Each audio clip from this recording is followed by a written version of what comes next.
सुप्रभात विद्यार्थियों, कैसे हैं आप सब। लास्ट टर्म पर हम लोगों ने पढ़ लिया था सेल का संयोजन, उसमें हमने पढ़ लिया था श्रेणी क्रम संयोजन। और हम जानते हैं संयोजन 3 प्रकार का होता है, श्रेणी क्रम, समांतर क्रम और मिश्रित क्रम। जैसा कि हमने कैपेसिटर में भी पढ़ा था, रेसिस्टर में भी पढ़ा था, वैसे ही यहाँ पढ़ रहे हैं हम श्रेणी क्रम, समांतर क्रम और मिश्रित क्रम। श्रेणी क्रम हमने पढ़ लिया था, उसकी परिभाषा यदि आपको याद हो तो क्या हुआ था, प्लस वाले पोल को देखो ऐसा कुछ था ना, ये इसको नेक्स्ट ऐसे जोड़े थे, देख रहे हो, यानी कि इसका पहला सेल का जो माइनस वाला है दूसरे के प्लस से जुड़ा हुआ है, फिर अगला का जो माइनस वाला है अगले के प्लस से जुड़ा, देख रहे हो ऐसा कुछ, ऐसा यदि जुड़ा रहेगा उसको बोलेंगे हम श्रेणी क्रम। ये हम जानते हैं, हमारा सेल वगैरह जो जुड़ा होता है ऐसे ही जुड़ा होता है बैट उसमें टॉर्च में। और समांतर क्रम की बात करते हैं, उसमें क्या होता है, सभी का पॉजिटिव एक साथ रहेगा, सभी का पॉजिटिव एक साथ रहेगा और सभी का निगेटिव क्या रहेगा, एक साथ रहेगा। ये जो कॉम्बिनेशन बनेगा इसको बोलेंगे हम, क्या बोलेंगे इसको, समांतर क्रम, है ना, समांतर क्रम। ठीक है, क्या हो गया भाई, यदि सभी सेल का पॉजिटिव पोल एक साथ और निगेटिव पोल एक साथ जोड़ दिया जाए तो उसे हम समांतर क्रम संयोजन कहते हैं। दिख रहे हो ना, लिखे तो, सेलों का वैसा संयोजन जिसमें सभी सेल के धन ध्रुव को एक साथ तथा ऋण ध्रुव को एक साथ जोड़ दिया जाए तो उसे समांतर क्रम संयोजन कहते हैं। तो उसे समांतर क्रम संयोजन कहते हैं। लिख डाला, ओके। फिर से वैसे जैसे श्रेणी क्रम में आपने क्या लिखा था, इसकी परिभाषा के बाद श्रेणी क्रम में संयोजित सेल के संयोजन से प्रवाहित धारा का व्यंजक प्राप्त करें था ना, वैसे ही यहाँ लिखे तो समांतर क्रम में संयोजित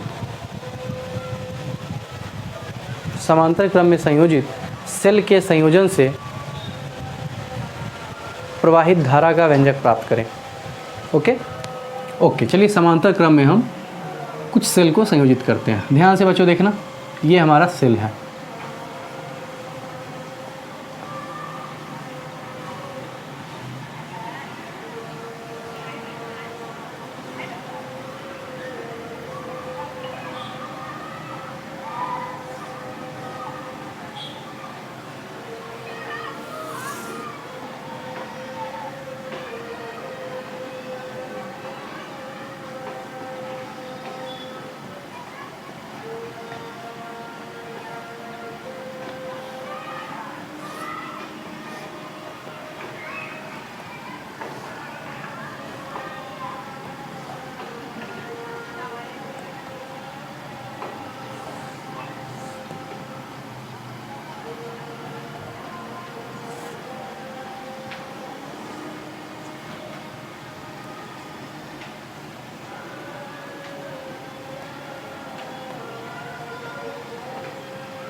देख रहे हो, ये सब जो है सेम धारा बहाएंगे, कुछ जो बहाएंगे वो टोटल मिला करके आई धारा बहेगा, आई ऐसे चलेगा, ऐसे होकर के चला जाएगा ऐसा। ठीक है, अब समझते हैं।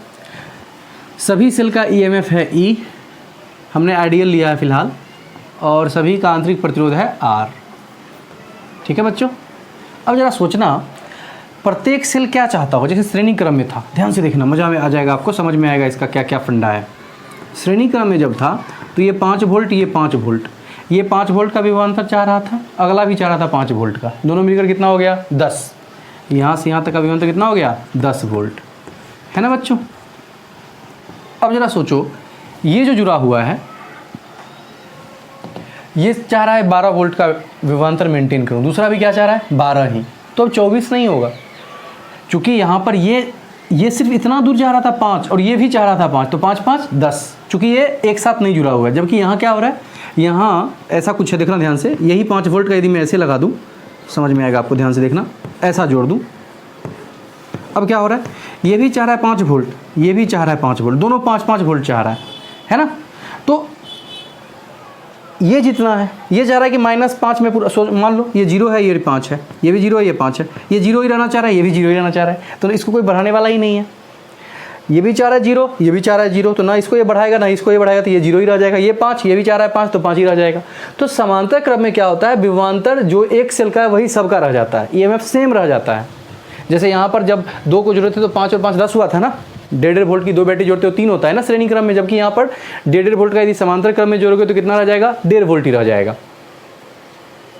ठीक है ना। इसको एक और तरीके से समझ सकते हो कि ये चाह रहा है, पहला जो है ये चाह रहा है कि मैं मान लो ऐसे सोचते हैं उसके गड्ढे के कॉन्सेप्ट से कि ये चाह रहा है कि 5 मीटर नीचा, अगला क्या चाह रहा है 5 मीटर ही नीचा, तो टोटल कितना हो गया 10 मीटर नीचे, है ना। अब धारा बहने में भी सोचो तो ये चाह रहा है 5 वोल्ट का विभवांतर इसने क्रिएट कर दिया, इसने भी 5 का कर दिया। मान लो यहाँ पर जैसे है 10, सोचो जैसे 10 है ये और ये 5 है और ये 10 5 है, और मान लो ये है कुछ भी, मान लो 0 है ये और ये -5 है, देखो 5 वोल्ट का विभवांतर है। तो सोचो इसका भी विभवांतर 5, इसका भी 5, 5 5 कितना टोटल यहाँ से यहाँ तक कितना हो गया 10 हो गया। समझ पा रहे हो बातों को? यस। तो मैं ये कहना चाह रहा हूँ कि श्रेणी क्रम में क्या होता है, श्रेणी क्रम में विभवांतर सेल का जो ईएमएफ होता है वो ऐड हो जाता है टोटल में, जबकि समांतर क्रम में जो ये चाह रहा है कि मैं 5 वोल्ट का विभवांतर क्रिएट करूँ, ये भी चाह रहा है 5 ही वोल्ट का, तो 5 5 दोनों वही चाह रहा है तो 5 ही रह जाता है। सेम रहेगा तब जब डिफरेंट रहेगा, तो एक चाहेगा मान लो एक 10 वोल्ट का है दूसरा 15 वोल्ट का है, तो 10 को 15 वाला थोड़ा सा बढ़ाएगा और 15 को 10 वाला थोड़ा सा घटाएगा, उस पर हम बाद में चर्चा करेंगे। फिलहाल मैं ये बस कह रहा हूँ कि श्रेणी क्रम में विभवांतर जुड़ जाता है और समांतर क्रम में विभवांतर सेम रहता है, जो एक का रहेगा वही, यदि आइडियल है तो वही रह जाएगा। तो पूरे के पूरे संयोजन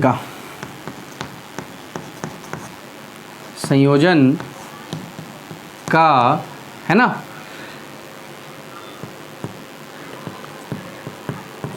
तुल्य ईएमएफ है ना, कितना हो जाएगा देखो तो, क्या सबका ई ही है तो संयोजन का कितना रह जाएगा, ई रह जाएगा। ओके अच्छा, अब संयोजन का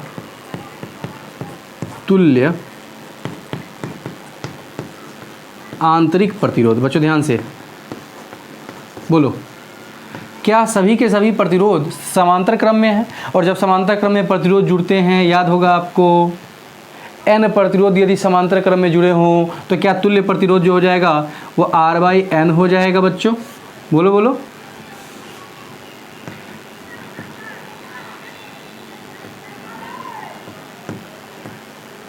क्या हो जाएगा, R/n हो जाएगा। ये हमको पता है भाई, n समरूप प्रतिरोध समांतर क्रम में जुड़े हों तो उनका तुल्य प्रतिरोध कितना होता है, जो भी रहेगा उतना बटा जितनों की संख्या रहेगी वो, यानी कि R/n हमने ये पढ़ा हुआ है। ठीक है, अब देखो ये वाला जो है चित्र हमारा कुछ ऐसा बन जाएगा, मतलब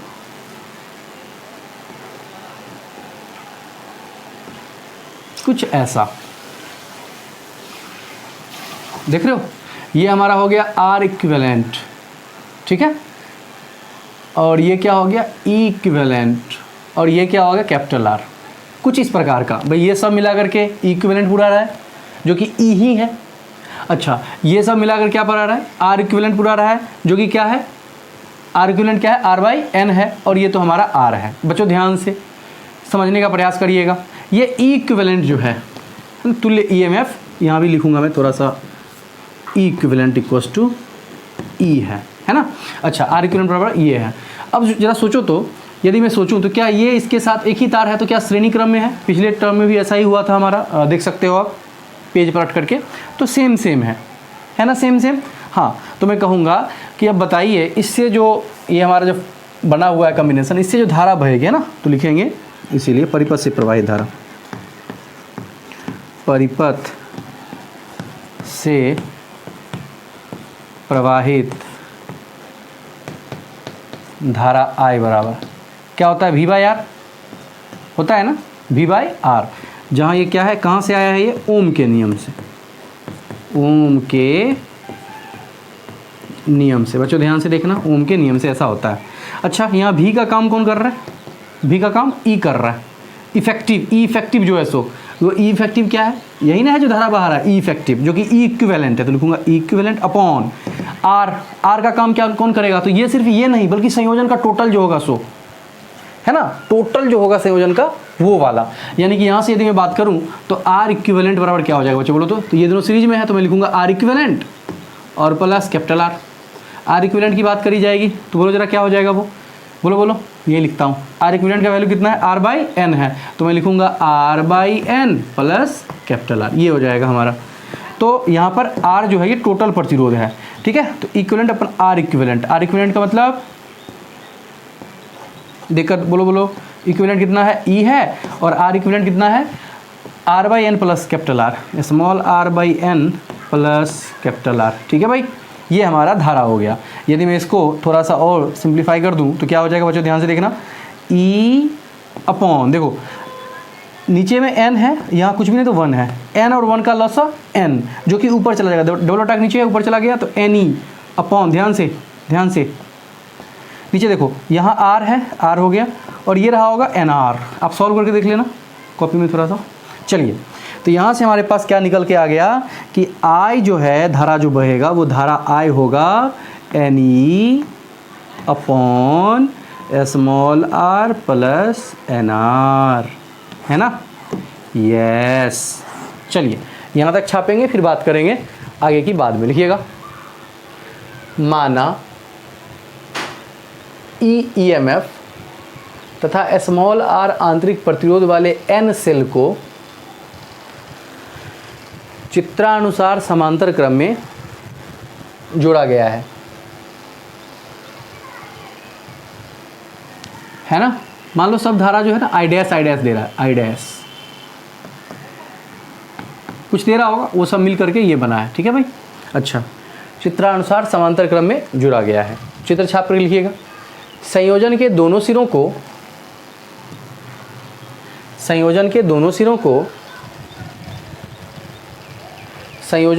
सिरों को बाह्य प्रतिरोध कैपिटल R से जोड़ दिया गया है, ठीक है।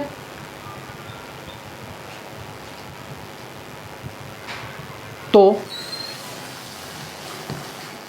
लिखिए, तो ये लाइन पहला, सेकेंड लाइन ये, ठीक है, ये दोनों लाइन लिखिएगा, और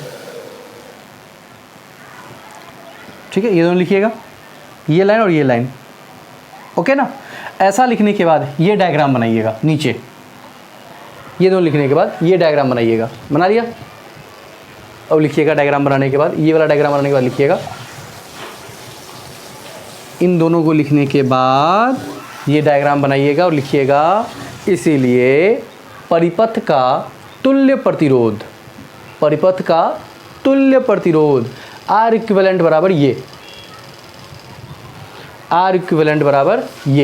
लिख लिया क्या, R इक्विवेलेंट बराबर R/N प्लस R। अब लिखिएगा, इसीलिए परिपथ से प्रवाहित धारा, यहाँ से शुरू कीजिए छापना और पूरा का पूरा नीचे तक आ जाइए, परिपथ से प्रवाहित धारा से नीचे तक आ जाइए।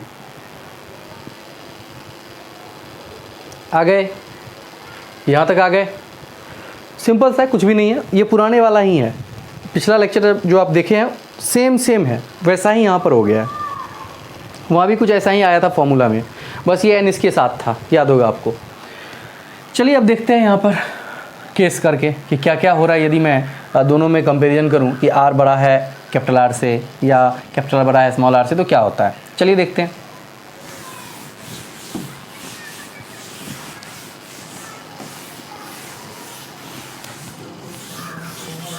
देखो, अब मैं कहूँ कि यदि, है ना, केस वन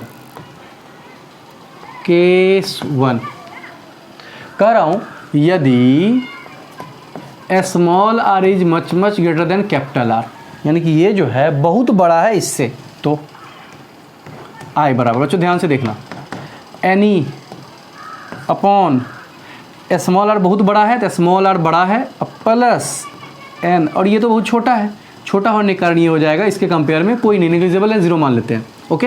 तो I बराबर क्या हो गया, Ne अपॉन स्मॉल r, यानी कि current due to n cell. बच्चों ध्यान से समझो, हम ढेर सारा सेल क्यों लगाते हैं, क्योंकि हमें बहुत सारा धारा चाहिए होता है, इसलिए ना।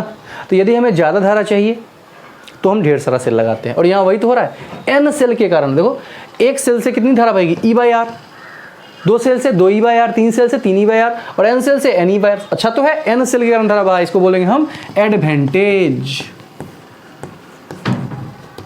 ओके बच्चों। या नेक्स्ट केस 2 लिखेंगे यदि capital R is much greater than small R, ऐसा कुछ हो जाए कि ये जो कैपिटल आर है बहुत बड़ा हो स्मॉल आर से, तो देखो तो आई बराबर क्या हो जाएगा बच्चों, ध्यान से देखना, फिर से वही लिखूंगा एनी अपॉन कैपिटल आर बड़ा है तो क्या ये जीरो हो जाएगा, यस, तो मैं लिखूंगा आर प्लस एन और कैपिटल आर, अब ये जीरो हो गया भाई, तो यहाँ से आई बराबर क्या हो गया, बोलो बोलो, n E by n R, क्या एन ने एन को मार दिया, हाँ मार दिया, यहाँ से आई क्या आ गया, आई क्या आ गया, तो आई आ गया ई बाई आर, क्या यही होगा एक सेल से प्रवाहित धारा, तो क्या बोलोगे, current due to one cell. अब बताओ हम ढेर सारा सेल क्यों लगाते हैं कि एक सेल वाला धारा मिले कि बहुत ज़्यादा धारा मिले, सिंपल सी बात है, ज़्यादा धारा प्राप्त करने के लिए, और यहाँ क्या हो रहा है, एक सेल से जो करंट फ्लो होगा वही यहाँ पर फ्लो हमें मिल रहा है, तो क्या ये हमारा था, यही उद्देश्य था क्या, बिल्कुल नहीं, इसीलिए तो क्या बोलेंगे, नो एडवांटेज या डिसएडवांटेज,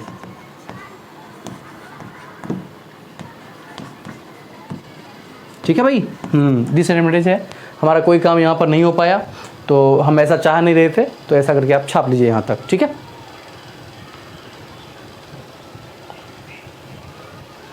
छाप लिया, ओके। अब हम बात करने वाले हैं कि यदि मैं, है ना, डिफरेंट, अभी तो सब आइडेंटिकल था, सभी का ईएमएफ क्या था, ई था, अब हम डिफरेंट वाला ले रहे हैं कि यदि सेल का जो ईएमएफ है अलग अलग सेल का वो अलग अलग है, तो कैसे कैसे करेंगे, ठीक है। तो चलिए इसको छापने के उपरांत लिखते हैं,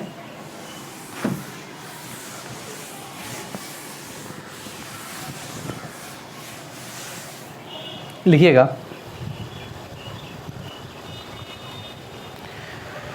पुनः वैसा ही है ये जैसा था पिछले में, हमने श्रेणी क्रम में भी डिफरेंट वाला किया था, जैसा कि मैंने कहा था ये आपके बोर्ड के पॉइंट ऑफ व्यू से उतना ज़्यादा इंपॉर्टेंट नहीं है, ठीक है, लेकिन पता नहीं क्या कब पूछ ले, इसके लिए भी जान रहे हैं। दूसरा बात, कंपटीशन के पॉइंट ऑफ व्यू से भी जान रहे हैं हम, सेम थिंग यहाँ पर कर रहे हैं। लिखिएगा, क्वेश्चन लिखिएगा, यदि भिन्न ईएमएफ वाले सेल को समांतर क्रम में जोड़ा जाए तो संयोजन का तुल्य ईएमएफ ज्ञात करें, तुल्य ईएमएफ ज्ञात करें। चलो बच्चों ध्यान से देखते हैं, मैंने क्या किया, दो सेल लेकर के निकालते हैं,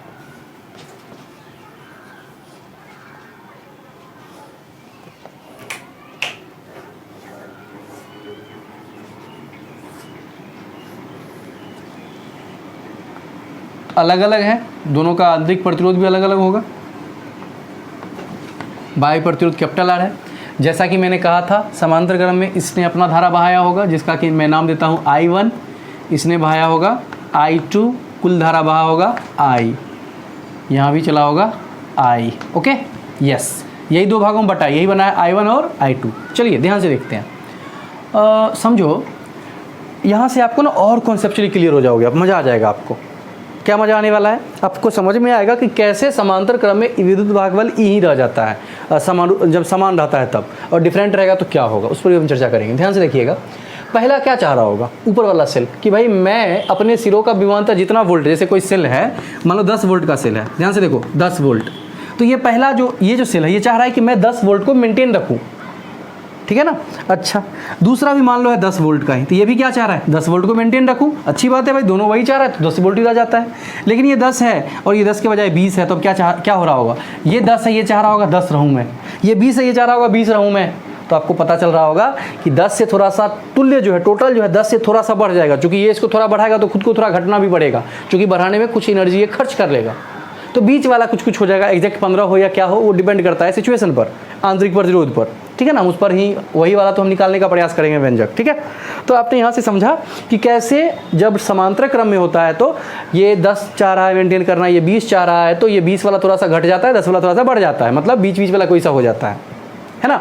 जैसे और समझते हैं, जैसे मैं चाह रहा हूँ 2 बच्चे हैं, है ना, 2 क्लास में 2 बच्चे हैं, एक चाह रहा है कि सर मैं इतना याद करूंगा। मान लो मैं 2 लेसन याद करके ले आऊँगा, दूसरा चाह रहा है सर मैं बहुत ज़्यादा वीक हूँ पढ़ाई में, मैं जो हूँ उसे 1 ही लेसन याद कर पाऊँगा। तो टीचर क्या करते हैं, ना उसकी बात उसको तो थोड़ा सा घट जा, ताकि पूरा क्लास हमें मेंटेन रखना है, दूसरे को थोड़ा सा तू बढ़ जा। तो यानी कि बीच बीच वाला हो जाता है, 1.5 चैप्टर, 1 चैप्टर थोड़ा सा ज़्यादा, 2 चैप्टर थोड़ा सा कम। समझ में आ रही है बातें? ठीक वैसा ही यहाँ पर है, चूँकि साथ चलना है। समांतर क्रम में क्या होता है, कुल विभवांतर क्या रहता है, सिरों के बीच का विभवांतर सेम रहता है। तो सेम दोनों मिला करके सेम ही कुछ पुराएगा। तो सेम जो होगा पक्का 20 नहीं हो सकता है, क्योंकि 20 हुआ तो इसकी बात तो खत्म हो गई ना। ये नहीं रहता तब पक्का 20 हो जाता। ये है, ये क्या करेगा, 20 को थोड़ा घटाना चाहेगा। और ये है तो ये इसको 20 भी रहने नहीं देगा, 20 को घटाना चाहेगा। और ये है तो इसको 10 भी रहने नहीं देगा, 10 से थोड़ा सा बढ़ाना चाहेगा। इसलिए 10 से थोड़ा सा ज़्यादा, 20 से थोड़ा सा कम हो जाता है। तो यही समांतर क्रम का फंडा ही है। चलिए यही हम निकालने का प्रयास कर रहे हैं, इसका फॉर्मूला निकालने का प्रयास कर रहे हैं, देखते हैं कैसे कैसे करेंगे। अब बताइए सिरों का विभवांतर क्या हो जाएगा, कॉमन भी हो जाएगा, वही मैं भी लिख देता हूँ। ओके। अब जरा सोचो, आप क्या जानते हो, भी बराबर E माइनस आई आर, जानते हो ना, ये जानते हैं फॉर्मूला, हमने पढ़ा है पहले ही। दोनों में संबंध होता है, भी और ई में यही संबंध होता है। अच्छा, इसको इधर ले जाओ, तो आई आर बराबर क्या हो गया, E माइनस भी लिखेंगे, हम जानते हैं, ऐसा जानते हैं, ऐसा हो गया। या आई बराबर, ध्यान से बच्चों ध्यान से, E माइनस भी बाई स्मॉल आर, हो गया ना। अच्छा, अब मैं कहूँ कि I1 बराबर क्या हो जाएगा, इससे जो धारा बहा वो I1, बोलो I1 बराबर क्या हो जाएगा, बोलो तो I1 हो जाएगा E पहला का E1 माइनस भी अपॉन R1। सिमिलरली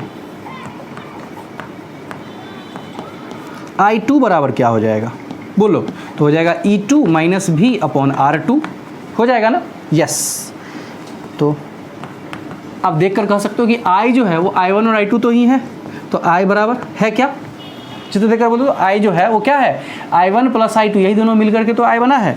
लिखोगे I1 प्लस I2, चलो रख दो यहाँ पर वैल्यू, या I बराबर, ध्यान से देखना, I1 की वैल्यू क्या है, ये रहा I1, E1 माइनस भी बाई R1, E1 माइनस भी बाई R1 प्लस I2 की वैल्यू क्या है, E2 माइनस भी बाई R2, E2 माइनस भी बाई R2। चलो E1 बाई R1 माइनस भी by R1 plus E2 by R2 minus भी बाई R2। चलो ध्यान से, E1 इसको एक साथ कर लेते हैं, E1 by R1 plus E2 by R2 minus, देखो भी है ना, भी कॉमन ले लो, तो हो गया 1 अपॉन R1, इन दोनों देखो मैंने माइनस भी कॉमन ली, तो क्या बच गया 1 अपॉन R1 और प्लस 1 अपॉन R2, ठीक है ना। शायद तेरा उड़ गया, यही आएगा, बस देख लो, मैंने एक स्टेप खाया नहीं कि बस तुम लोग गायब हो गए। भी बाई R1 माइनस का भी बाई R2, देखा। अब मैं क्या करता हूँ, देखो वही लिखा हूँ, E1 by R1 plus E2 by R2 और माइनस भी कॉमन, देखो वही आ गया ना, 1 अपॉन R1 और प्लस 1 अपॉन R2, ब्रैकेट तोड़ोगे यही आ जाएगा। चलो ध्यान से देखना, यहाँ पर क्या है, I चल रहा है, अच्छी बात है। और ध्यान से देखो, तो अब मैं क्या सोच रहा हूँ, इन दोनों का LCM ले लूँ, तो क्या हो जाएगा नीचे R1 R2, और यहाँ क्या हो जाएगा, देखो तो इसके साथ ये हो जाएगा गुना, होता है ना ऐसा, तो E1 R2 plus E2 R1, ठीक है भाई, हाँ ठीक है, ये हो गया। माइनस भी कॉमन ही है, फिर से इसका देखो 1 अपॉन R1 1 अपॉन R2, क्या हो जाएगा, बोलो R1 R2, और ऊपर हो जाएगा R1 प्लस R2। आप सोच रहे हो sir R2 plus R1 same ही है, कोई ज़्यादा डिफरेंस नहीं है, आपस में जोड़ोगे आगे पीछे कर देने से कोई प्रभाव नहीं पड़ता है। ये हमारा हो गया। अब ज़रा ध्यान से, यहाँ क्या लिखा हुआ है, I लिखा हुआ, ठीक है। अब ज़रा ध्यान से देखो, I बराबर, अच्छा इन दोनों से देखो तो R1 R2 R1 R2, इसको मैं यहाँ क्रॉस मल्टीप्लिकेशन करके, नीचे में तो कुछ भी नहीं है, 1 है, तो उसके साथ इसको कर देता हूँ। देखो R1 R2 यहाँ आ गया, तो I है ना, R1 R2 यहाँ आ गया, कहाँ आ गया, इसके पास, तो हो जाएगा I R1 R2। भाई दोनों में सेम है ना रे, इन दोनों में तो सेम के कारण मैंने इसको क्या कर दिया, कॉमन लेके वहाँ निकाल दिया। ध्यान से देखना, अब क्या बच गया होगा, देखो यहाँ पर ध्यान से, सिर्फ ऊपर वाला बच गया होगा, क्या बचा होगा, ये तो वहाँ चला गया, बचा होगा सिर्फ ये E1R2 plus E2R1 minus V into R1 plus R2। ठीक है भाई, यस। अब ज़रा सोचो, ऐसा हो गया। अब ज़रा सोचो मुझे क्या चाहिए। जब हमने जोड़ दिया है तो तुल्य विभव का, तुल्य EMF का फॉर्मूला चाहिए हमें। ध्यान से देखना, मैं सोच रहा हूँ कि V को इस पार ले आऊँ, इसको इधर ले जाऊँ, V को। तो मैं क्या करूँगा, ध्यान से देखना, तो मैं क्या करूँगा, इसको इधर ले आओ तो हो जाएगा क्या, V, देखो ये इस पार चला गया तो माइनस में था, प्लस हो गया होगा, V into R1 plus R2, ये बराबर हो गया होगा। ध्यान से देखना, ये तो उधर था ही, तो E1R2 प्लस E2R1 और ये इस पार चला गया, माइनस का IR1R2। बच्चों ध्यान से, इसीलिए भी बराबर आ गया, क्या आ गया, E1R2 plus E2R1 bye, sorry पूरे के एक साथ कर देता हूँ वरना तुम लोग फिर से उड़ जाओगे, एक स्टेप भी खाऊंगा। वैसे तुम लिखते टाइम जो है ना अच्छे से स्टेप बाय स्टेप लिखना। चलो, इसीलिए भी बराबर अलग अलग कर देता हूँ दोनों को, क्या हो जाएगा, E1R2 plus E2R1 upon R1 plus R2 minus IR1R2 upon R1 plus R2। ठीक है भाई, बिल्कुल ठीक है, ये लो, हो गया। अब देखो मज़ा आ जाएगा, ये तो हमारा V हो गया। वैसे V बराबर होता क्या है, V बराबर होता क्या है, होता है E माइनस IR, होता है ना, अरे होता है ना, होता है। अच्छा, मैं यदि इस कॉम्बिनेशन के बारे में सोच लूँ तब V बराबर क्या होता, तो हो जाता E equivalent minus IR equivalent. Combination का सोचता तब ये लिखता मैं, कंपेयर करो दोनों को, तो क्या यहाँ से तुम्हारी आंखें नहीं चमकी कि E इक्विवेलेंट ये लिखा हुआ है, देखो V बराबर E माइनस IR, तो यही तो E है और ये तो IR है, देखो ना, I को अलग कर दो और R ये है। याद होगा पैरेलल में R का फॉर्मूला यही होता है, मैंने बताया होगा केस करके कि सिर्फ यदि दो जुड़े हुए हो तो फॉर्मूला होता है R1R2 by R1 plus R2, देख रहे हो ना, तो ये R इक्विवेलेंट है। चलिए, तो मैं यहाँ से लिखूँगा, कंपेयर करने के बाद क्या आ गया, इसीलिए E इक्विवेलेंट जो है वो क्या आ गया, बोलो बोलो, तो हो गया E1R2 plus E2R1 upon R1 plus R2 और R इक्विवेलेंट क्या आ गया, बोलो बोलो, क्या आ गया, हो गया R1, ये तो पता ही है हमें, ये तो हमें पता ही है, यस। अच्छा, अब हम एक जनरल फॉर्म चाहिए, ये तो दो के लिए ठीक है। अब मान लो 20 लगा हुआ है तो क्या करेंगे, तो 20 के लिए ऐसा मत सोचना कि सर यहाँ पर करेंगे E1R2 प्लस E2R1 अब R3 चलाए, नहीं, अकल लगाते हैं, दोनों को डिवाइड कर दो, किन दोनों को, इन दोनों को। अपने मन से समीकरण मान लेते हैं यहीं पर, अभी तक तो कुछ भी नहीं माने हैं, इसको 1 लिखते हैं और इसको 2 लिखते हैं और 1/2 कर देते हैं, है ना। समीकरण 1 को 2 से भाग कर लेते हैं, ये हमारा समीकरण 1 है, ये हमारा 2 है, तो लिखेंगे समीकरण 1 को 2 से भाग करने पर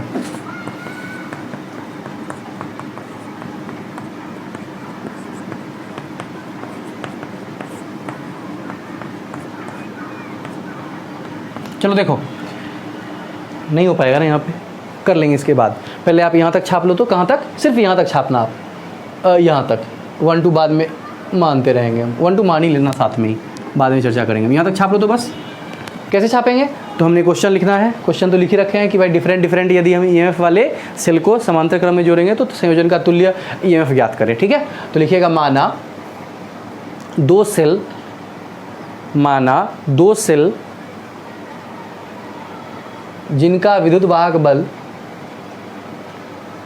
E1, E2 तथा आंतरिक प्रतिरोध R1, R2 है को समांतर क्रम में जोड़ा गया है। संयोजन के दोनों सिरों को बाह्य प्रतिरोध कैपिटल R से जोड़ दिया गया है, जैसा कि चित्र में दर्शाया गया है। चित्र छापिए, चित्र छापने के बाद रुकना है, चित्र छापिए, कुछ और लिखना है। चित्र छापने के बाद लिखिएगा, यदि सेल E1 से प्रवाहित धारा I1 तथा सेल E2 से प्रवाहित धारा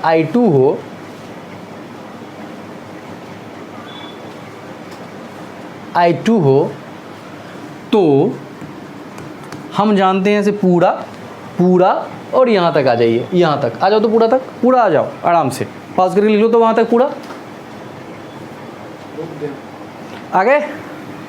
अरे आ गए, ओके, आपने पॉज करना है, यहाँ तक आ जाना, मैं आगे की बात कर रहा हूँ, ठीक है, छाप लो, आगे कर रहा हूँ, ध्यान से देखो भाई। चलो देखते हैं अब क्या होने वाला है। अब जरा सोचो, मैं दोनों को क्या कर रहा था, डिवाइड कर रहा था, अब ये भी कर रहा था ना डिवाइड, हाँ, तो करते हैं तो देखते हैं क्या होता है। इसके बाद समीकरण 1 तथा 2 को विभाजित करने पर ध्यान से देखो बच्चों, तो हो जाएगा इक्विवेलेंट अपॉन आर इक्विवेलेंट, मज़ा आने वाला है देखना, E1 R2 plus E2 R1 upon R1 plus R2 by, नीचे वाला क्या है, R1 R2 upon R1 plus R2, क्या ये सही है, मर गया, बिल्कुल मर गया भाई, सिर्फ नीचे वाला मरा है, ज़्यादा कुछ मैंने मार दिया, ये नीचे वाला मर गया। यहाँ से देखना मज़ा आ जाएगा, इक्विवेलेंट जनरल फॉर्म हमारे पास आ रहा है, आर इक्विवेलेंट बराबर, देखना से देखना क्या हो जाएगा, E1 R2 plus E2 R1 upon, देखो देखो क्या बचा, सिर्फ R1 R2। अभी और देखो मज़ा आएगा, या इक्विवेलेंट अपॉन आर इक्विवेलेंट, ध्यान से अलग अलग करना चाह रहा हूँ मैं, तो क्या लिखूँगा, E1 R2 bye R1 R2 plus E2 R1 bye R1 R2। बच्चों क्या ये मैंने अलग लिखा है, दूसरा चीज़ लिख दिया है, बिल्कुल नहीं, वही चीज़ लिखा हुआ है। देख लो एलसीएम लोगे तो R1 R2 और यहाँ सेम ऊपर आ जाएगा, देखो R2 ने R2 को मार दिया, R1 ने R1 को मार दिया, यहाँ से हमारा एक जनरल फॉर्म आ गया, दैट इम्प्लाइज क्या आ गया, इक्विवेलेंट अपॉन आर इक्विवेलेंट बराबर, देखो ध्यान से, क्या E1 upon R1 E2 upon R1 आ गया ना, सॉरी R2 ना, E2 अपॉन R2, ये हमारा यहाँ से आ गया,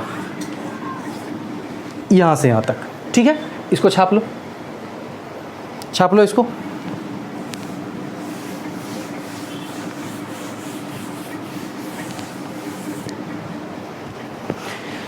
आ जाओ यहाँ तक। अब यहीं से हम क्या करेंगे, यदि n सेल है ना समांतर क्रम में जुड़े हुए हों, n विभिन्न सेल है ना, n विभिन्न EMF वाले n सेल जो है समांतर क्रम में जुड़े हुए हों, तो क्या हो जाएगा, अरे मौसी का फ़ोन, बाद में बात कर लूँगा। चलिए, तो मैं क्या कह रहा था, यदि है ना केस 1, यदि n समरूप सेल, सॉरी n यदि E1, E2 En EMF वाले EMF तथा R1, R2 Rn आंतरिक प्रतिरोध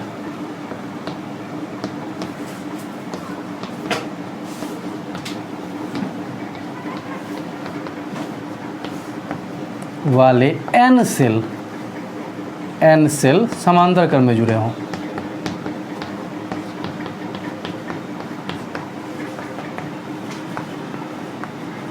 तो ध्यान से बच्चों, उनके तुल्य विद्युत वाहक बल व तुल्य आंतरिक प्रतिरोध का अनुपात, तो उनके तुल्य विद्युत वाहक बल यानी कि तुल्य EMF तथा तुल्य आंतरिक प्रतिरोध का अनुपात क्या होगा, समझना ध्यान से, क्या होगा, मैं वही लिखने वाला हूँ, क्या लिखूँगा, इक्विवेलेंट अपॉन आर इक्विवेलेंट। भाई दो था तो देखो E1 by R1 plus E2 by R2 हुआ है, n है तो क्या लिखोगे, E1 by R1 plus E2 by R2 plus En by Rn। अरे हुआ ना, तो अनुपात के बाद हमें कुछ लिखना पड़ेगा यहाँ पर, मैंने तो समझा दिया आपको। अनुपात क्या होगा, बोलो बोलो, अनुपात अलग अलग सेल के विद्युत वाहक बल व आंतरिक प्रतिरोध के अनुपात के योगफल के बराबर होता है। अनुपात अलग अलग है ना। सेल के विद्युत ईएमएफ व आंतरिक प्रतिरोध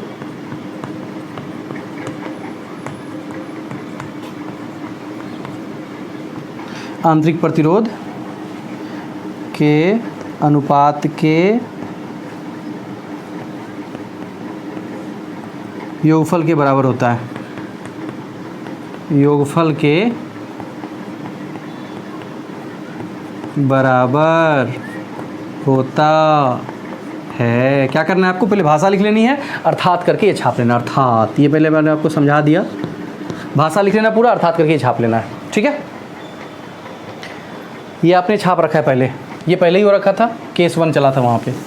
तो मैं इसको मिटाता हूँ, पता चला कि लिखने के क्रम में इसको भी टाप लिया आपने, है ना बच्चों। चलिए लिख डालिए। तो आज ये पूरा तक, पूरा भाषा पहले लिखना है, बाद में अर्थात करके ये लिखना है। डब्बा डब्बा कैसे हुआ समझ में आया होगा। 2 था तो 2 हुआ था, n है तो n होएगा। ठीक है, छाप लो।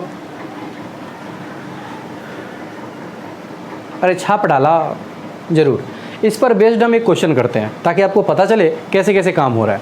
देखिए मैं एक सिंपल सा क्वेश्चन देता हूँ, लिखिएगा। तो 2 सेल जिनका विद्युत वाहक बल क्रमशः 10 वोल्ट व 20 वोल्ट तथा आंतरिक प्रतिरोध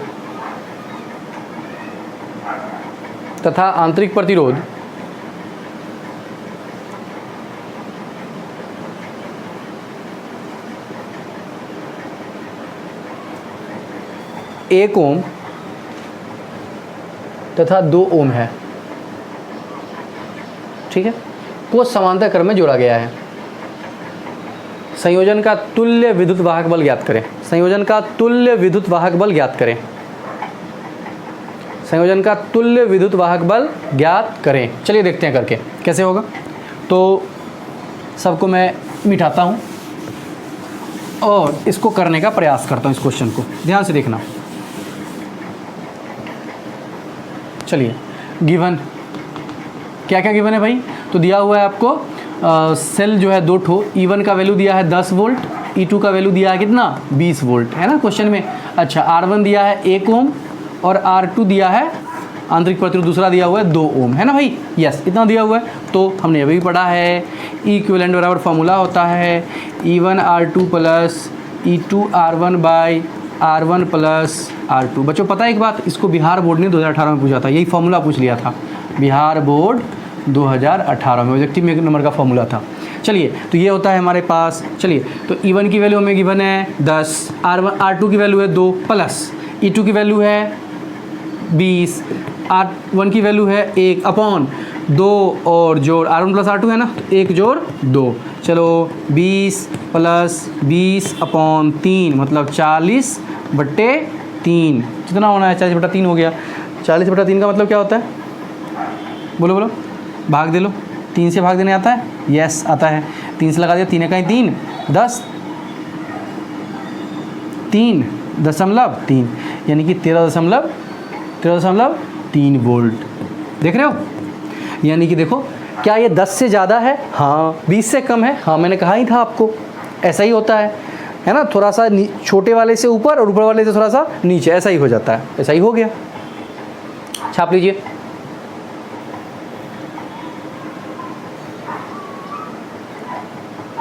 छाप लीजिए, छाप लिए। ओके, एक और क्वेश्चन करते हैं। मैं क्वेश्चन लिख देता हूँ ताकि मुझे डाटा, मान लो आपको लिखाता हूँ जब क्लास में, तो आप सामने होते हो, डाटा में कोई प्रॉब्लम नहीं होगी। यहाँ पर मैं लिखाऊंगा, कोई भूल गया तो फिर उल्टा पुल्टा हो जाएगा। तो क्वेश्चन है 10 वोल्ट विद्युत वाहक बल व 2 ओम आंतरिक प्रतिरोध वाले 8 सेल को, तकनीकी खराबी आ गई थी इस वजह से बीच में कट गया था, तो मैंने क्वेश्चन पूरा लिखा हुआ है, ठीक है। अच्छा, अब जरा सोचो, जैसा कि मैं कह रहा था क्वेश्चन को दोबारा पढ़ो, अभी कह रहा हूँ क्वेश्चन को दोबारा पढ़ते हैं, देखते हैं। लिखा है 10 वोल्ट विद्युत वाहक बल व 2 ओम आंतरिक प्रतिरोध वाले 8 सेल को समांतर क्रम में जोड़ा गया है ना। अच्छा भाई, तो है ना, क्वेश्चन का पहला पार्ट है संयोजन का तुल्य ईएमएफ ज्ञात करें, संयोजन का तुल्य आंतरिक प्रतिरोध ज्ञात करें, संयोजन से प्रवाहित अधिकतम धारा का मान ज्ञात करें, यदि संयोजन के दोनों सिरों को 100 ओम के प्रतिरोध से जोड़ दिया जाए तो परिपथ से प्रवाहित धारा का मान ज्ञात करें। ये हमारा 4 पार्ट है क्वेश्चन का, ठीक है। इसको करना है हमें।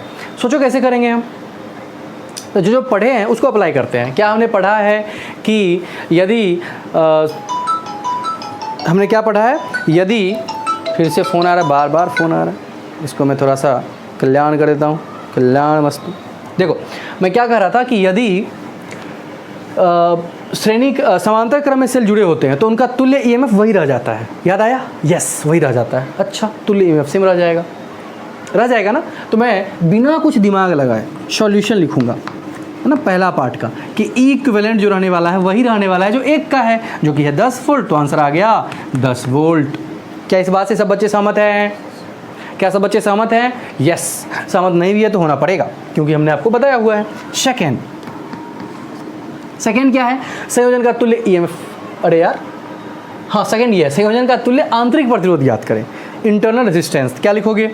आर इक्विवेलेंट हम जानते हैं क्या होता है भाई, बोलो क्या होता है? तो होता है R/N, है ना भाई। अरे जितना है, यदि मान लो n समरूप प्रतिरोधकों को समांतर क्रम में जोड़ दिया जाए तो ये तो फॉर्मूला होता है। r का वैल्यू कितना है? तो r का वैल्यू है 2। n की वैल्यू कितनी है? कितना सेल जोड़ा गया है? 8 सेल। तो मैं लिखूंगा 2/8, यानी कि 1/4, 0.25 ओम। देखो ना, 8 सेल है तो n का मान कितना हो गया? 8 हो गया। और प्रत्येक का आंतरिक प्रतिरोध कितना है? 2 है, हो गया। थर्ड पार्ट ध्यान से बच्चों, थर्ड पार्ट की बात करी जाए, ये रहा थर्ड पार्ट। संयोजन से प्रवाहित अधिकतम धारा का मान ज्ञात करें। संयोजन से प्रवाहित अधिकतम धारा का मान ज्ञात करें। चलो देखते हैं। क्या हम जानते हैं I बराबर, अभी पढ़े हैं, कॉपी में देख लो, पढ़े हैं, होता है ना I बराबर। देखो I बराबर क्या होता है? V/R, यानी कि E/R हो जाएगा। तो E तो वही रहेगा, और R हुआ था हमारा, क्या हो गया था? R+NR। याद आया? ये हमारा फॉर्मूला था। अरे देख लो ना, ये था फॉर्मूला, आया था शुरू में। और अधिकतम के केस में हमने क्या माना था कि यदि ये बहुत बड़ा हो जाए, यदि small is much greater then ये, है ना, ऐसा था कि यदि ये बहुत बड़ा हो जाए तब क्या होगा, क्वेश्चन में ऐसा क्या हो जाएगा। अब आप ये मत सोचने लगे ना, सर यहाँ तो हमने देखा है लिखा हुआ 100 ओम बाहरी प्रतिरोध। ये अगला पार्ट है क्वेश्चन का। इस पार्ट में क्या कहा गया? अधिकतम धारा किस केस में होता है? आपको जब भी अधिकतम धारा दिया जाए तो अपने आप मानना है कि आंतरिक प्रतिरोध यहाँ पर काम कर रहा है, बाहरी प्रतिरोध कुछ है ही नहीं, है ना। आंतरिक धारा का क्या मतलब होता है? अधिकतम धारा का क्या मतलब होता है? बाहरी प्रतिरोध कुछ नहीं है, 0 है लगभग। मतलब दोनों पोल को सीधे जोड़ दो, जो हमारा बैटरी है उसके दोनों पोल को सीधे जोड़ दो, तभी अधिकतम धारा मिलेगा। देखना कभी जोड़ करके। जैसे हमें यदि पूछे अधिकतम धारा कितना होगा, AC हम पढ़ेंगे बाद में तब भी, या आप घर में सोच सकते हो अधिकतम धारा कब बहेगा, तो शॉर्ट सर्किट के केस में सीधे पॉजिटिव को निगेटिव से जोड़ दो, शॉर्ट सर्किट कर दो, अधिकतम धारा वहीं बहेगा। तो क्या उस समय बाहरी प्रतिरोध गायब हो जाता है? हाँ, गायब हो जाता है, चूंकि होता ही नहीं है। बाहरी प्रतिरोध का मतलब क्या? कोई प्रतिरोधक हमने बाहर में लगा दिया हो, मतलब जैसे टीवी चलाते हैं तो टीवी का एक प्रतिरोध होता है, तो धारा वहाँ पर कम सम बह रहा है। तो फैन चलाते हैं, फैन का एक प्रतिरोध होता है। लेकिन यदि फैन के जो 2 पोल आपने फैन में जोड़े हैं 2 तार में, उस दोनों को तार को आप आपस में सटा दो, फिर देखो आपका मीटर का जो रीडिंग है, देखो कितना रफ्तार में भागेगा। समझ रहे हो ना? जैसे आपने देखा होगा, जिसका प्रतिरोध जितना ज़्यादा है उतना धारा कम बहता है। जैसे LED बल्ब बहुत कम प्रतिरोध है, सॉरी बहुत ज़्यादा प्रतिरोध है, हजार ओम होता है उसका प्रतिरोध। तो क्या उस केस में बहुत ज़्यादा प्रतिरोध होने के केस में क्या धारा बहुत कम बहता है? हाँ, और धारा कम बहता है तो क्या बिजली का खर्चा बहुत कम होता है? हमने ऐसा क्वेश्चन भी किया है। अच्छा, आप हीटर को देख लो, हीटर का प्रतिरोध बहुत कम होता है, तो क्या धारा बहुत ज़्यादा बह गया, है ना। तो बहुत कम प्रतिरोध पर ज़्यादा धारा बहेगा। इसीलिए जब हमें अधिकतम धारा की बात करी जाएगी तब क्या करेंगे? दोनों पोल को आपस में जोड़ देंगे, अपने आप धारा अधिकतम। तो क्या बाह्य प्रतिरोध गायब? यस। और वैसे भी इस पार्ट में दिया हुआ भी नहीं है तो आपको आंतरिक प्रतिरोध लेना चाहिए, क्योंकि दिया हुआ भी नहीं है, इसीलिए भी। और यहाँ पर क्वेश्चन में वही है, तो ये तो गायब हो जाएगा क्योंकि बाहरी प्रतिरोध कुछ है ही नहीं, अधिकतम धारा की बात कर रही है। और याद करें Imax एडवांटेज जहाँ आया था वहाँ पर यही था, N × E/R था। याद आ गया बच्चों? यस, एन की वैल्यू है 8, ई की वैल्यू है 10 वोल्ट है ना, 10 वोल्ट, तो ई की वैल्यू है 10 अपॉन कितना रे स्मॉल आर की वैल्यू कितनी है, प्रत्येक का आंतरिक वैल्यू 2 है, 2 चौके का 8 और 4 दहें का 40 और आय का मान एम्पियर, यानी कि 40 एम्पियर की धारा बहेगी। कितनी बहेगी? 40 एम्पियर की। चलो अब सोचते हैं फोर्थ क्या है। देखो फोर्थ में क्या है, कहा गया है कि यदि संयोजन के दोनों सिरों को 100 ओम के प्रतिरोध से जोड़ दिया जाए। अब देखो 100 ओम है, क्वेश्चन में ट्विस्ट है, पहले मिटा रहा हूँ इसको, सॉल्यूशन छाप लो 3 तक, 1 2 3 छापो।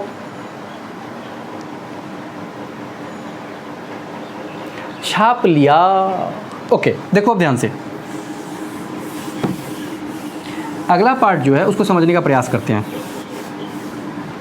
फोर्थ पार्ट देखो, इस क्वेश्चन में ट्विस्ट है थोड़ा सा। क्या कहा गया है, सॉल्यूशन देखते हैं फोर्थ का।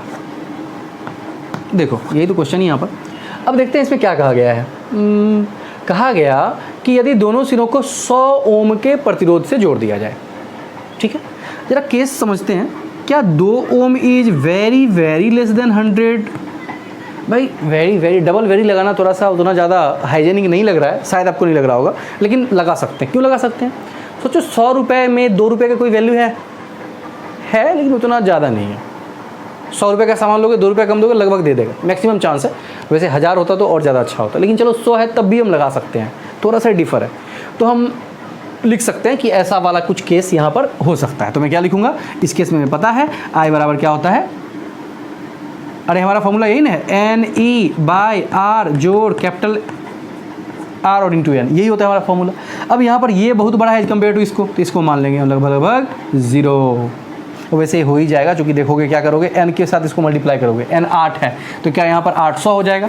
800 के रिस्पेक्ट में r की कोई वैल्यू नहीं होगी, तो क्या लिखोगे I इक्वल्स टू, बच्चों ध्यान से, वैसे हमारे पास फॉर्मूला ये था ही पहले से, NE/NR हुआ था, n ने n को मार दिया था, तो यहाँ से I बराबर क्या आ गया था, E/R आ गया था। याद आया? यस। E का वैल्यू कितना है, तो E का वैल्यू है 10 वोल्ट। R की वैल्यू कितनी है, R की वैल्यू है 100, एक ने एक को मार दिया, 1/10 एम्पियर, यानी कि 0.1 एम्पियर। ठीक है भाई, ये हमारा क्या आ गया, क्या आ गया, ये हमारा आ गया आंसर। इतना धारा बहेगा। ठीक है, छाप लो।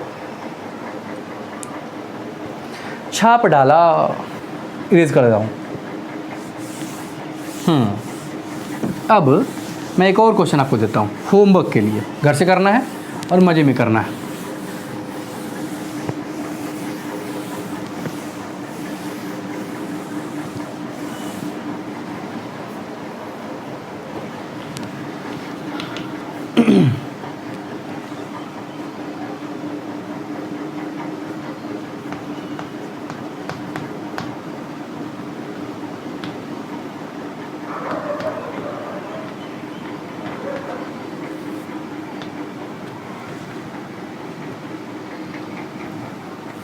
चार वोल्ट विद्युत वाहक बल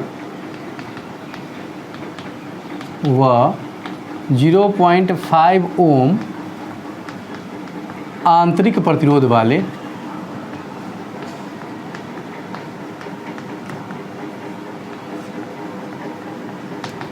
10 सेल को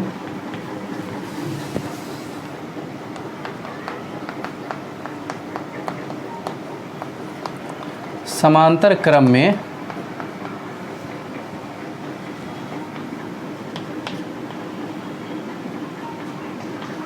जोड़कर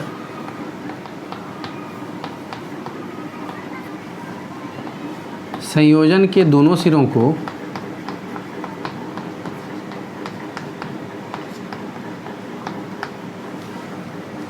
संयोजन के दोनों सिरों को 10 ओम के बाह्य प्रतिरोध से जोड़ दिया गया है।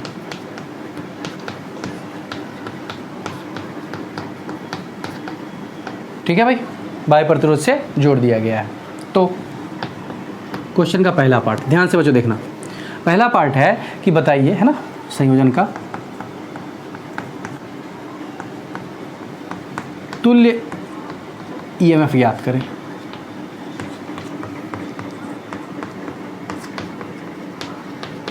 सेकेंड,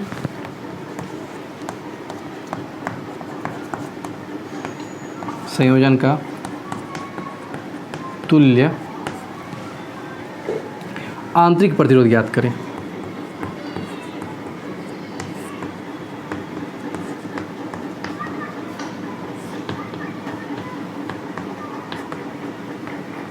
थर्ड है परिपथ से प्रवाहित धारा ज्ञात करें।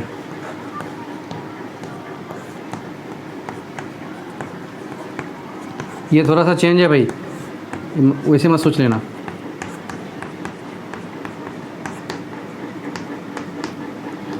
ठीक है, ये ज्ञात करें। और फोर्थ, अगला जो है, इसमें मैं कह रहा हूँ कि यदि मान लिया जाए शॉर्ट सर्किट हो जाए, शॉर्ट सर्किट को हिंदी में बोलते हैं लघु पथन। इस केस में क्या होता है, बाहरी प्रतिरोध होता है जीरो। क्यों? क्योंकि बाहरी प्रतिरोध कुछ लगा ही नहीं होता है, सीधे सीधे दोनों तरफ टच में आ जाता है। मतलब ये वाला पॉजिटिव पोल है, मान लिया जाए ये वाला एक तार है, दूसरा ये तार है, ये दोनों क्या हो जाएंगे, आपस में सट जाएंगे, तो बीच का प्रतिरोध ही कुछ नहीं है ना। इस स्थिति में बाहरी प्रतिरोध जीरो हो जाता है ना। तो वही कर रहा हूँ, लघु पथन की स्थिति में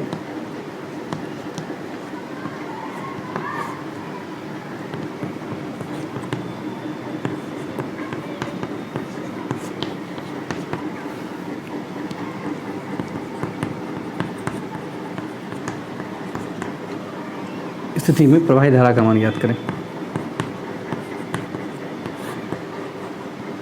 प्रवाहित अधिकतम धारा का मान ज्ञात करें।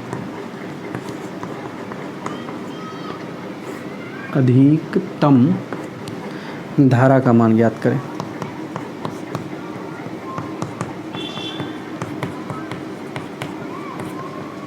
ठीक है भाई, यस, 4 पार्ट हो गए, इसको कर लेना है, होमवर्क है आपका ये। अब बच्चों मैं आपको लिखाऊंगा नोट। ये नोट क्या है, ये आपके अकल को खोलेगा।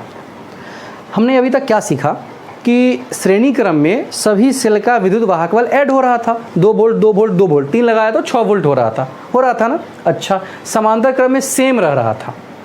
यदि आप 2 2 2 का लगा रहे हो तो इक्विवेलेंट भी कितना हो जाएगा, 2 ही रहेगा।